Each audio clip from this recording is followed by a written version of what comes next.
Hello folks, welcome back to World Music. This week we're talking about Europe, harmony and hierarchy.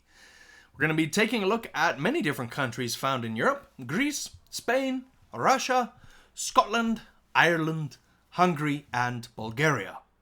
As always folks, you can find this presentation in the form of slides on our Google Classroom if you wish to go through it at your own pace. Let's begin. So we have many different sites that we're going to be taking a look at in Europe. Okay, our first site is going to be in Greece. Our second site is going to be in Spain. Okay, our third site is going to come from Russia. Our fourth site, all the way from Scotland. Our fifth site is from Ireland. And our sixth site is from, Hungary.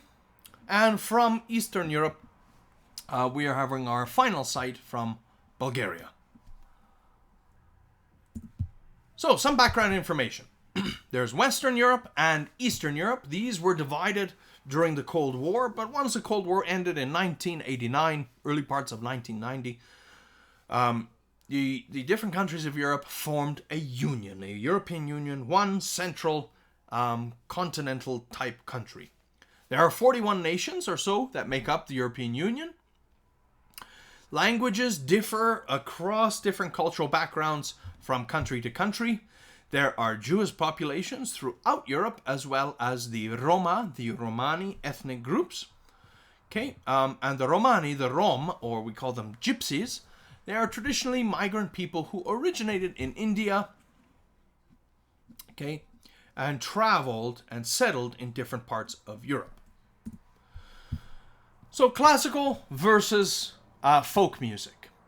We get this idea of the pan-European music. Pan meaning something that's spreading across Europe. Classical music, the ideal of Western classical music in the courts as well as in the churches, spread throughout the entirety of Europe. We get the idea of the folk song, the Volkslied. The Volkslied comes from German, which means folk song. This is the essence of cultural identity in the lower classes, in the peasant classes of Europe, whose pure souls were uncorrupted, or thought to be uncorrupted, by the Industrial Revolution that had actually in fact created lots of poverty, pollution, and the destruction of traditional patterns of life. This was portrayed in a work by Johann Gottfried Herder out of Germany, and that tale, that Volkslied, that folk song, comes from him. Okay, and we get a lot of the classical Volkslied or folk songs from Germany out of the Grimm's fairy tales. I'm sure you've heard of Grimm and the fairy tales that come out of them. Okay, and there's a lot of Arabic influence, as Europe, traditionally speaking, okay, was settled by a lot of people coming out of the Middle East and the Islamic world. So, European music principles. There's many different principles of European music, but here are a few very important ones. There's an emphasis on polyphony, on harmony. Polyphony, remember, poly, okay, meaning many, phony, meaning sounds. So there's many different sounds, many people playing at the same time to create harmony. Large ensembles, large orchestral ensembles are very common. Okay, instruments often are capable of creating chords and harmony within just one instrument, just like as you can do in on a violin, a guitar, and a piano. And we get steady meter, very consistent tempos in the European musical styles. Our first country is Greece. Beautiful, beautiful Greece, the island of Santorini here. So, Greece. We get the ideal classical culture developing out of Greece. This is the form that founds Europe. Democracy coming out of Greece forms the democracy that is found throughout Europe. Classical Greek civilization was centered on its capital of Athens. We get a gentleman by the name of Alexander the Great. Excuse me one second, folks. There's somebody mowing their lawn. Okay, Alexander the Great is responsible for the spread of Greek culture across Europe. He conquered a very large portion of Europe, and he brought those Greek traditions with him. After Athens fell as the capital of Greece, the Ottoman and the Turkish empires, the Ottoman Empire, okay, ruled over this area of Europe. Modern Greece, by the way, the cuisine is wonderful, the architecture is ancient, okay, and the musical instruments are influenced by the Ottoman Empire, the Ottoman rule that ruled Greece for a number of years, okay, a century or so. Okay, and those instruments are Arabic in influence. So our first site is the Byzantine chant, coming from the Ottoman Empire, but heavily influenced in Greece itself, and especially in the Greek Orthodox Church. Okay, the Greek Orthodox Catholic Church. Pause the video here. Have a listen to this song on our Google Classroom. All right, welcome back. First impressions. You get this ethereal chant over drone, which gives the singing, okay, an otherworldly feeling, this ancient feeling. Okay, male voices only, very, very liturgical, very rooted in the church. And we get the modern day term for echo, okay, echoi, coming from the Greek echoi. We get this idea of echoes happening in this style of music. Okay, some cultural considerations of Greek. We have the Greek Orthodox Church. Okay, this is the leadership in the religions, the main religion of Greece. Okay, and we get the monastery here, the monastic Republic of Athos. You get these beautiful monasteries that are built on top of these rocky alcoves. And this is where the Byzantine chants, these ancient chants, are still sung today. Let's move to Spain, one of the most beautiful countries in the world. We have Valencia, we also have Barcelona, and some very beautiful, beautiful countryside in the country of Spain, and some beautiful music. So, the beaches, the bullfights of sunny Spain attract more than 40 million visitors per year. One of the main attractions is the running of the bulls. Okay, this happens, during the feast of San Fermin in July in the northern city of Pamplona. Okay, and it reflects the zest of life that permeates throughout Spanish culture. Okay, I'm going to talk a lot about the region of southern Spain, also known as Andalusia, okay, which has a lot of Arabic influences from the east. Catholicism is really big in Spain. Okay, the Catholic Church and the religion of Catholicism is huge. Spain is also one of those countries who spread out throughout the world and colonized many nations in East Asia, as well as in Africa, and especially in Central and Southern America.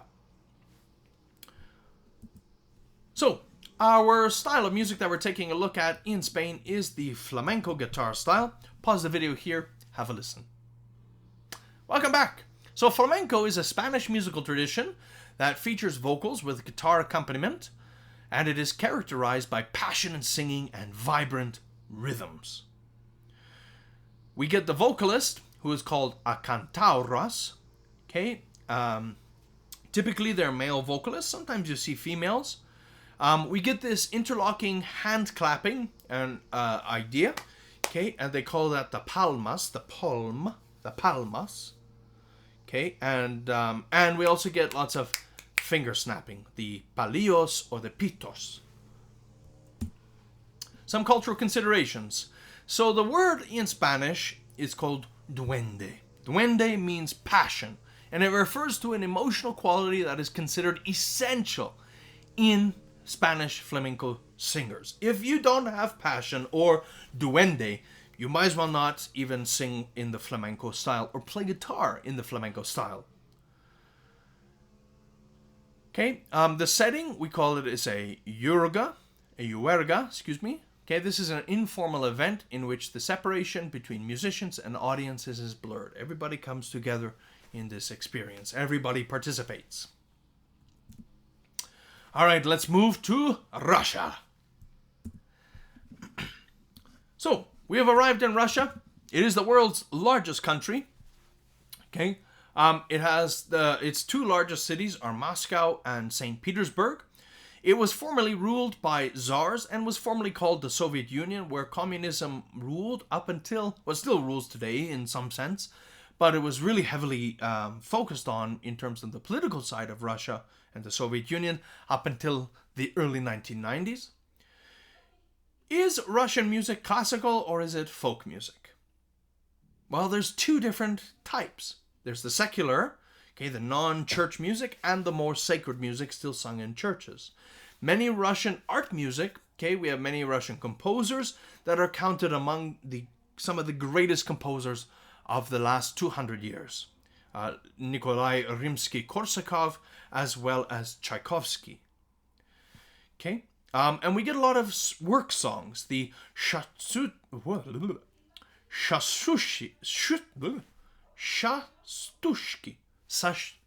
I can't say it. Shastushki. These playful songs, these work songs, these dance songs that people play often in their homes. So the type of music that we're going to take a listen to is called the balalaika. The balalaika music, okay, the balalaika instrument is this giant triangular shaped guitar style, plucked lute. And it looks very much like a guitar, but huge. And it has a triangular resonating body. Pause the video here, have a listen to the balalaika. Alright, welcome back. So we get this chattering lutes, right? Lots of kind of back and forth sounds, excuse me, coming from the balalaika. Okay, harmony is key in this type of, and playing chords is key in the balalaika music. Okay, there are different sizes. This one is huge. It needs to be held up by a stand. Some are much smaller, but the main feature of the balalaika plucked lute or plucked guitar, okay, is this triangular shaped body, the triangular shaped resonating chamber. And we call this the prima balalaika. Okay, and it's we get the accordion feel, the polka feel, the very Russian polka feel, dance music out of this type of instrument. Okay, some cultural considerations. This instrument here is called the domra. It is the predecessor, so the precursor, the thing that came before the balalaika. Okay, it has a more rounded shape resonating chamber. It's not in a triangular form, but the Tsar of 1964 put strict laws into place and restraints on what types of instruments and music people could play. And the form of the domra, the musical style of the domra, this rounded shaped plucked lute, okay, was banned. And they actually burned most of these instruments. Very hard to find nowadays. And actually flogged and exiled many people out of Russia, out of the Soviet Union, for playing this style of music. Okay, but then we get a Tsar, Vasily Vasilievich Andreev, from 1861 to 1918, to the end of the First World War. Okay, he brought back this style of music and formed the balalaika style of music, and he was known as the father of balalaika. All right, let's move to our fourth country, Scotland. So is Scotland is it its own country or is it part of the UK? Well, it's both. Excuse me. Okay, we get this idea of devolution, the political process in which the United Kingdom's 4 different regions, okay, they have obtained more local governance, and Scotland was able to redefine itself to a much greater degree as its own country than anything it was under prior to the 19th century. There are 2 different regions of Scotland, the Highlands, which are very rocky, and the Lowlands, which are pretty boring, bleak, still very beautiful though, very peat moss-covered plains. Okay, we have 2 iconic figures, the Loch Ness Monster, as well as the castle and city of St. Andrews. The industrial centers are in Glasgow. Okay, the Glasgow is a big industrial city, as well as the more academic and learned city of Edinburgh, where a couple of major universities can be found. Pause the video here. Let's have a listen to the Highland bagpipes. Alright, welcome back. So the bagpipes are a reeded aerophone. Okay, they consist of an airbag, or what we call a bellows, a canter, okay, which is here. Okay, this is the melody pipe, a canter, and we also have all these extra pipes called the drone pipes to give us that underlying drone sound. Okay, we have these constant drone that plays throughout. The airbag is blown into, okay, using this, it's blown into, excuse me, here, to fill the bellows with air, which is then squeezed underneath the player as they play. And they have to continuously fill the bellows with air as they play. Okay, and this style called the pibroch style. Okay, it's the form of bagpipe that you're going to find in Scotland. It is different than the type of bagpipe you're going to find in Ireland. The bagpipe is the symbolic feature of Scottish identity. When we listen to bagpipes, when we hear bagpipes, we immediately think Scotland. They originated, okay, in military music with drums, this marching style, and oftentimes the song Amazing Grace is played on the bagpipes at different ceremonies and functional events, such as funerals or even weddings. The idea of the lone piper, we always get one bagpiper typically playing. There's usually not a group of them in different settings, especially in North America. And bagpipes and bagpipe playing are found throughout the world, especially in the regions where a lot of immigrants came from Scotland, such as throughout Canada, as well as predominantly in Eastern United States. Let's move to our fifth country, Ireland. So we have a different type of bagpipe coming out of Ireland, but the culture is very similar to that of Scotland. We get the Emerald Isle and the Celtic culture comes out of Ireland. Okay, we have a mostly rural island, okay, that is generously speckled with a whole bunch of castles, church monasteries, big large houses, and many things that are in ruins, okay, many ancient ruins. Irish-based music is generally labeled as Celtic music. Okay, the Great Famine between 1845 to 1849 really solidified the Celtic resurgence in the music of Ireland. And the Republic of Ireland and Northern Ireland were formed as their own separate countries. And Ireland is split even to this day since 1922. So, we have the separate type of form. We have the pibroch bagpipes in Scotland, and here we have the UILLEANN type bagpipes. UILLEANN is the Celtic term, a Gaelic term, UILLEANN. It means elbow, okay? But in English, we would translate it as union, something coming together. Okay, these pipes have less power because they are not mouth-driven. There's no air that's constantly being fed into them. Okay, there is a bellows, but the bellows is pumped with the elbow. It is not pumped in through the mouth like the pibroch style of bagpipes. Okay, the player sits, okay, with his elbow pumping the bellows. Okay, and there's a belt that is secured across his waist so the instrument doesn't fall. And the musician simply plays on the melodic pipe, okay, with his fingers as he's pumping the bellows, okay. There's regulators here. The regulator, okay, we have additional pipes that regulate the sound and provide that drone sound and chords. And the UILLEANN bagpipes are really prominent in Irish dance tunes. Okay, they're played in pubs and in different sessional groups, smaller groups, and we get the idea of the Ceilidh band comes out. The Ceilidh band, okay, where you have different instruments like the Bodrum. Okay, that is in the back here, as well as in we have these different accordion style instruments. Okay, and some of the Western classical style instruments, fiddles and flutes, also played in these ceilidh style bands. Let's move to our sixth country, Hungary. Whoops. So we have arrived in Hungary. Okay, Hungary sits in between in a very large valley, in the Danube Valley, where the Danube River flows right through Hungary. There's a mixture of Germanic and Slavic peoples from Eastern Europe that have settled in Hungary.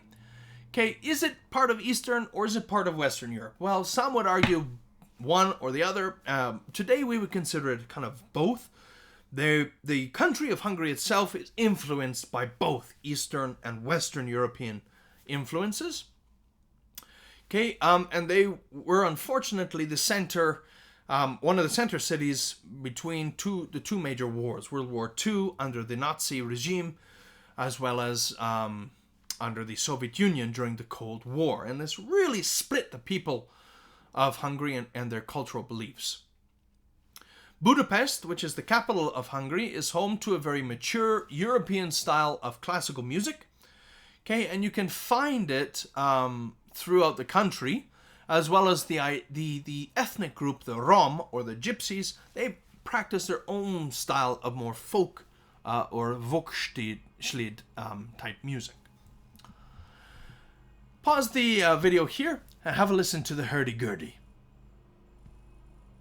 Alright, welcome back. So the hurdy-gurdy is a quarterphone that is common in both France and Hungary. It uses a wheel, okay, that is turned constantly to vibrate the strings within. And now we have all these different switches here where the musician, as they crank and vibrate the strings, they can actually push on these buttons here to change the length of the string within the instrument itself. And the body of the instrument, okay, of the hurdy-gurdy, is fashioned of this style of the violin or the viola, and we have the tuning pegs here at the end, which can tighten, lengthen, or shorten the strings. Some cultural considerations of Hungary. Okay, Bela Bartok was a very famous ethnomusicologist, okay, who researched Hungarian folk music specifically from the Rom, the Gypsy population, the Gypsy ethnic group, which, remember, originated in India, and they traveled throughout Europe and settled in different parts of Europe, and one of those major hubs is Hungary. The instrument that you see on the right here is called a cimbalom, or a cimbalom. Okay, it is a hammered zither, and remember, a zither is an instrument where strings are strung across the resonating board. Okay, and they're layered. There's four different sets of layered strings, one on top of the other, and they are struck with a hammer, okay, which is usually sticks or a small hooked hammer, as you can see here. Okay, and this is the typical instrument of the Rom, the Gypsy ethnic group. And it is the national instrument of Hungary. And you can actually find one in the Studio Bell, the music hall, the music center in Calgary. Now we come to our last country, Bulgaria. A beautiful country in Eastern Europe. It is a heavily corrupt country today. The government is of former communist background, but it is a very beautiful country and very musically rich. So Bulgaria is that crossroads between Europe and Asia. It sits right on that crossroads between the two separate continents. Okay, it borders Turkey and the Black Sea on the one side, the southeast and east side. Okay, and it borders Europe. The farther south you go in Bulgaria, the farther into Europe you go. The capital of Bulgaria is Sofia. And it was ruled by the Ottoman empires from Turkey for a couple of centuries. Okay, and then following World War II, it became under the Soviet Union's sphere of influence and under communist rule until the collapse of the Soviet Union in 1989, early 1990s. But the political influence is still very heavily communist. Pause the video here, have a listen to the women's chorus. Welcome back. So, first impressions. It's kind of, we got these weird, unsettling harmonies that as you listen to them, they don't quite resolve. Okay, such Bulgarian singing was included in the recording on the Voyager space probe that was sent out to space in 1877, hopefully to be picked up by some other life forms, because it is very unique to earthly music, and it is very unique to Bulgaria and that eastern part of Europe. We have they're all female choirs. Okay, we get a lot of bellowing, these hum, hum, hum, bellowing sounds, these drone sounds, and a lot of crying out and shouting out in the women's choruses. Okay, and we get these very bell type sounds, these bell tones, like bum, bim, bum, bim, bum, bim, bum, bim, and intervals, okay, that are very close to one another. So we get that very unsettled harmonies between the intervals because we get a lot of notes that create dissonance within the music itself. Some cultural considerations of the women's choral music from Bulgaria. There's a lot of Arabic and Ottoman influences from Turkey. We consider this to be peasant music, work songs, playful music that was sung from the lower classes, especially it is traditional music, but during the Soviet Union rule under communism, there was a lot of poverty found in Bulgaria, and there was huge disparity between the classes in Bulgaria. And so the music reflects that disparity, that diaspora between the two classes. We get a very famous group, though, Les Mystères des Voix Bulgares. Okay, it's a group of singers who traveled internationally from Bulgaria and gained international recognition, not only from live performances, but also in their recordings.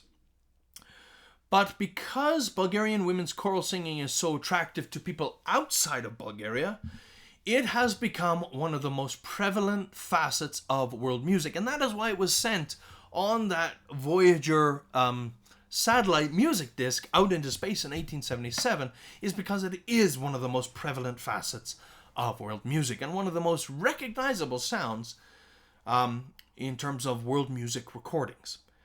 But because of this, and consequently, Bulgarian singing is now, unfortunately, performed by a lot of non-Bulgarian groups, which loses that kind of traditional sense. And people hear a lot of the choral music from Bulgaria, or what would be considered women's choruses, but they cannot tie that back to Bulgaria. If you listen to the music and you ask, oh, what cultural background does this music come from? A lot of people would not say Bulgaria. A lot of people may say Germany or Scandinavia because it sounds very similar. All right, folks, that's everything for today. Thank you very much for listening. As always, if you have any questions, feel free to email me at any time. And don't forget to answer this week's discussion question. Have a wonderful week ahead. Bye for now.